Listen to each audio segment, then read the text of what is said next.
Sicily isn't a checklist. If you come here looking to tick off monuments and rush from one Roman temple to the next, you'll likely miss the very thing that makes this island so intoxicating.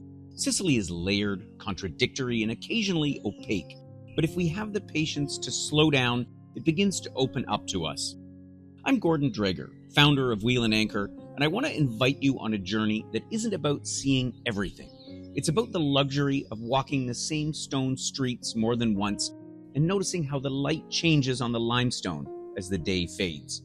Many of us have had Sicily on our minds for years, perhaps since seeing the rugged hills of Corleone on a cinema screen decades ago. But the reality of the island is much richer and more refined than any film could capture.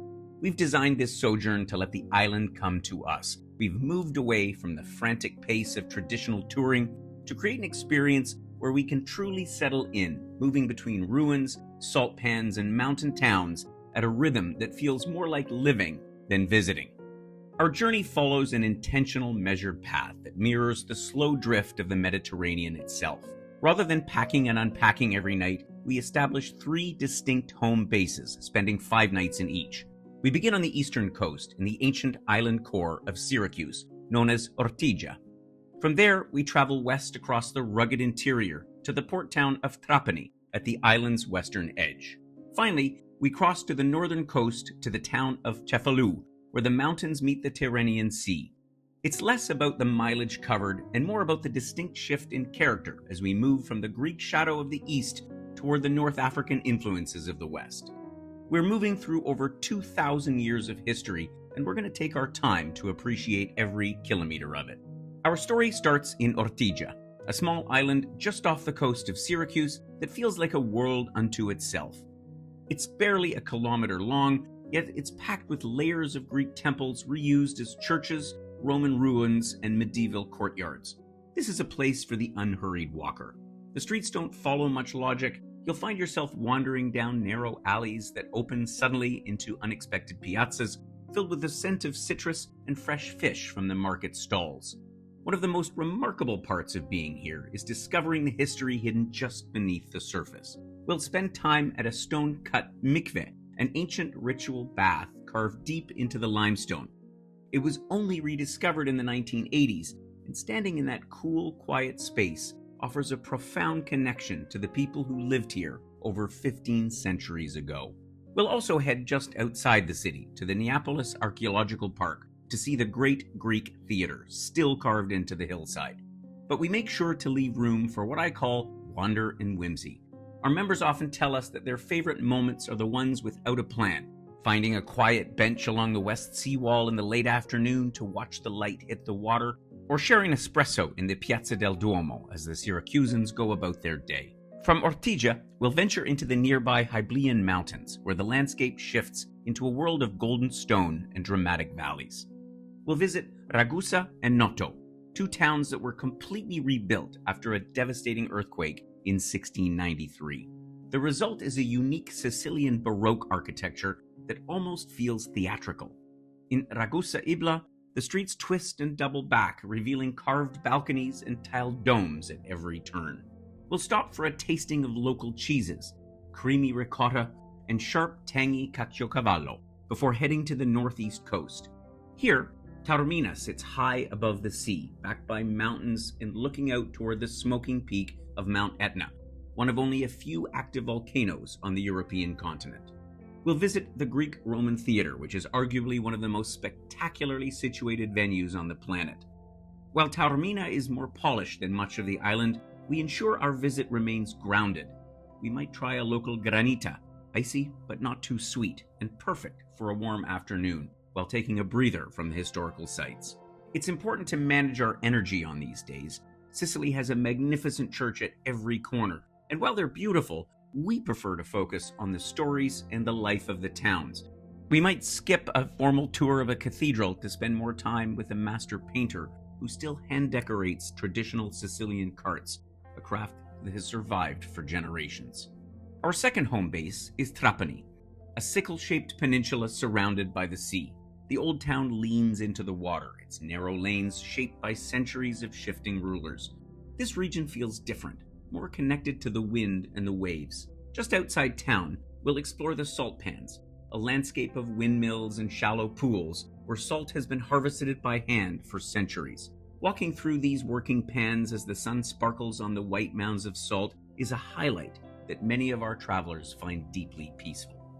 High above Trapani sits Erice, a walled hill town that feels like it's been plucked from the Middle Ages. We'll enter through ancient gates and follow stone lanes to small workshops where carpets are still hand-woven on wooden looms. And of course, we can't visit Erice without a stop at the famous Maria Grammatico patisserie for Genovesi, short crust pastries filled with rich pastry cream that are a local tradition. One of the things that makes the Wheel and Anchor community special is the shared experience.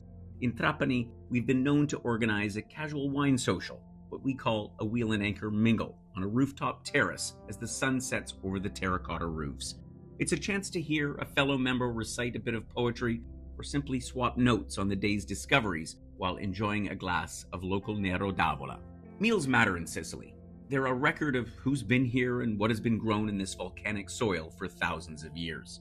In Marsala, we'll move from the historic stones of the town center to the massive wooden casks of a long-standing wine cellar. This isn't a museum. It's a working environment where you can smell the aging oak and dark fruit as you learn how this fortified wine is made. Further inland, we'll travel into the picturesque Maroni Mountains to the town of Castelbuono. The highlight here is the Fiasconaro Bakery, an exceptional family-run spot that has become a legend on the island.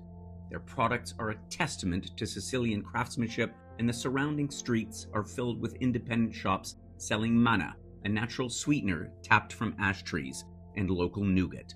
We often find that the most memorable dining experiences are the ones that are unpretentious but perfectly executed. We might find ourselves in a vaulted stone cellar for a mystery menu, where the host brings out plate after plate of what is the best that day. Perhaps bussiata pasta with trapanese pesto, or slow-cooked meats that reflect the agrarian heart of the interior. Our final base is Cefalù, a town caught between a massive limestone ridge and the calm waters of the beach. The Norman cathedral here is a masterpiece, commissioned by a king who claimed divine intervention after surviving a storm at sea. The gold mosaics inside are among the oldest in Sicily and have a way of holding your gaze in the quiet of the morning. From Cefalù, we take the train down the coast to Palermo. This city is a beautiful, chaotic mix of older histories sitting right next to modern life. We'll join a guided food tour through the older quarters, led by whatever is being served fresh that day. We might try panelle in sesame buns, or arancini stuffed and fried right in the market. The Capo and Vucciria markets are visually intense and full of energy, a sensory contrast to the quiet alleys of the mountain towns we've visited. We'll finish our time in Cefalù with a full free day, which is exactly what's needed after 2 weeks of exploration. You might choose to shed a few calories by climbing up the mountain to the castle ruins, offering stupendous views over the city and the sea. Or you might want to just enjoy a seaside cafe, order something you can't translate, and let the day get away from you. The sheer density of Sicily, the layers of stone, and the spirited energy of its streets can feel a bit impenetrable if you're trying to navigate it on a tight schedule.